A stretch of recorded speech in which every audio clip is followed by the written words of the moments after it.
আসসালামু আলাইকুম। আজকে আমরা ক্লাস 6 এ 1.5 এর 9 নং থেকে শুরু করতে যাচ্ছি। লাস্ট ক্লাসে আমরা 8 নং দেখেছিলাম।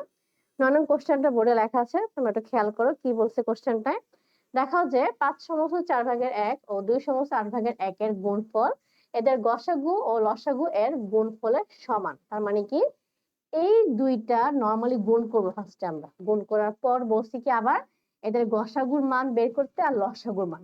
আমরা অলরেডি প্রথম দিকে 4 নং ও 5 নং এর যে অঙ্কগুলো 4 নং এর ছিল আই থিংক লসাগু, 5 নং ছিল গসাগু। যে সূত্র দিয়ে করেছিলাম ঠিক সেম সূত্র দিয়ে এখানে অঙ্কটা হবে একটু বড়, বাট সূত্রগুলো জানা থাকলে তোমাদের অঙ্কটা করতে খুবই ইজি হবে। আচ্ছা, তাহলে আমরা শুরু করি। প্রথমে একটু গুছিয়ে লিখি, সুন্দর করে দেওয়া আছে।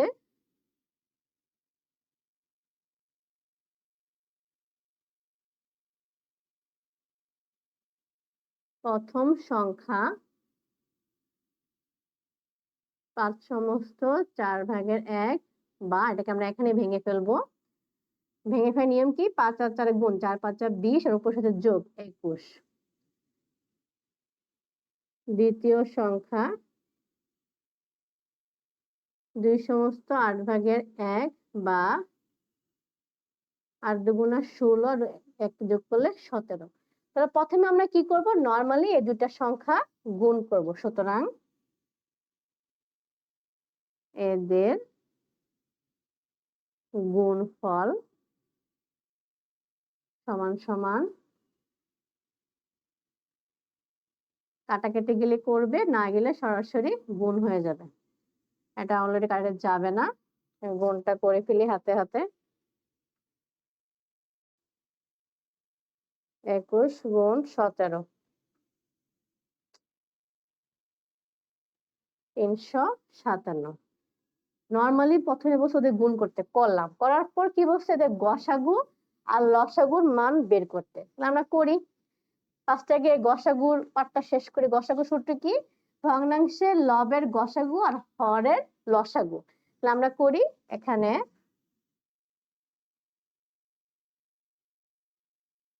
লবের গসাগু, তার মানে লব কত কত আমাদের 21 আর 17।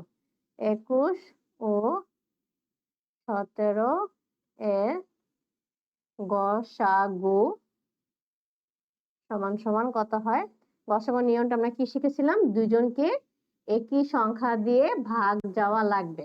আর যেটা আমরা জানি 21 আর 17 কোনো সংখ্যা দিয়ে ভাগ যাবে না, না গেলে আমরা 1 দিয়ে করব। এটা হচ্ছে গসাগু নিয়ম। সেম ভাবে আমরা হচ্ছে লবের লসাগুটাও বের করে ফেলি, 4 আর 8। সুতরাং 4 ও 8 এর লসাগু। তোমরা একটু সুন্দর আরো লিখতে পারো, ভগ্নাংশের হর এত এত গসাগু, সরি লব ভগ্নাংশের হর এত এত লসাগু। লসাগু তো নরমাল নিয়ম, দুইটা সংখ্যা থাকলে একটা গেলেই হবে। 2 দুগুণা 4, 4 দুগুণা 8, 2 একে 2, 2 দুগুণা 4। তাহলে কত হচ্ছে? 2 দুগুণা 4, 4 দুগুণা 8। লসাগু হচ্ছে 8 আর গসাগু হচ্ছে 1। একটা উত্তর পেলাম। তাহলে আমরা লিখি, সুতরাং গসাগু সমান সমান কত পাচ্ছি আমরা? উপরে 1 আর নিচে 8। এখন এবং লিখি, এবং লিখে উল্টা করি। 21 আর 17 লসাগু করব। 21 ও 17 এর লসাগু। তাহলে কি হচ্ছে? 3 7 21, 17 তো যাবে না। তাহলে কত হবে? 3 7 21 গুণ 17, 357। লসাগু, আচ্ছা আমি এটা লিখতে ভুলে গেছি।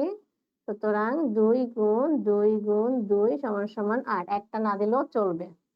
সুতরাং 3 গুণ 7 গুণ, আমি অঙ্কটা একটা পুরোটা একসাথে জায়গা হওয়ার জন্য আমি এরকম নিচে পাশে লিখে তোমার নিচে লিখবে পরীক্ষা সৌন্দর্যের খাতিরে। 4 ও 8 এর গসাগু নিয়ম কি? দুজনকে সেম সংখ্যা দিয়ে ভাগ খুঁজবো আমরা। 2 দিয়ে যাচ্ছে, 2 দুগুণা 4, 4 দুগুণা 8। আবার যাচ্ছে 2 একে 2, 2 দুগুণা 4 যাচ্ছে না। তাহলে আমাদের মেন উত্তর কিন্তু এই দুইটা, নট এই দুই। লসাগুর ক্ষেত্রে নিয়ম কি, যাকে দিয়ে ভাগ যাবে জাস্ট ওই দুইটা অ্যান্সার। কত আসতেছে, 2 আর 2 গুণ করলে 4। সুতরাং লসাগু সমান সমান কত পাচ্ছি আমরা, উপরে 357 নিচে 4। এখন কি বলছে, এই লসাগুর মান আর এই গসাগুর মান দুইটা গুণ করতে, যেটা উত্তর আসবে সেটা এই নরমাল সংখ্যা গুণ করলে মানে এই সেম নাম্বারটা আসছে। আমরা এখন দেখি আসে কিনা। সুতরাং গসাগু ও লসাগু এর গুণফল সমান, গসাগু কত আমার 8/1 গুণ 357/4। কাটাকাটি যায় না, গুণ করে দিয়ে উপর উপর নিচে নিচে। তার আমরা দেখতে পাচ্ছি আমাদের এই নরমাল গুণফল আর লসাগু গসাগু গুণফল সেম আসছে। তাহলে আমরা কি বলতে পারি, দেখাও যেহেতু বলছে, এখন তোমরা এই পুরাটা কোশ্চেন তুলবা, তুলে নিচে এরকম ব্র্যাকেট দিয়ে লিখে দিবা দেখানো হলো। কোথায় লিখবে, নিচে, এই যে এই লাইনটা নিচে একদম লিখে দিবা, এখান থেকে পুরোটা লিখে ব্র্যাকেট দিয়ে দিবা দেখানো হলো। আচ্ছা, তাহলে আশা করি তোমরা অঙ্কটা বুঝতে পারছো। আর তোমাদের কিন্তু প্রত্যেকটা চ্যাপ্টারে কিন্তু ইউটিউবে প্লে লিস্ট আকারে দেওয়া আছে, কারণ ফেসবুকে খুঁজতে সমস্যা হয়, তোমাদের অনেকে বলেছো আমাকে। ফেসবুকে না খুঁজে তোমরা ইউটিউবে যাবা, চ্যাপ্টার ওয়াইজ কিন্তু আমি প্রত্যেকটা দিচ্ছি। তো আশা করি তোমরা এই অঙ্কটা বুঝতে পেরেছো। নেক্সট ক্লাসে আমরা পরবর্তী অঙ্ক হচ্ছে সরল, তা আমরা এখানে আর শুরু করলাম না, কারণ ক্যাটাগরি তাহলে সেম হচ্ছে না। পরের ক্লাস থেকে আমরা সরলটা শুরু করতে, আজকের মতো এইটুকুই।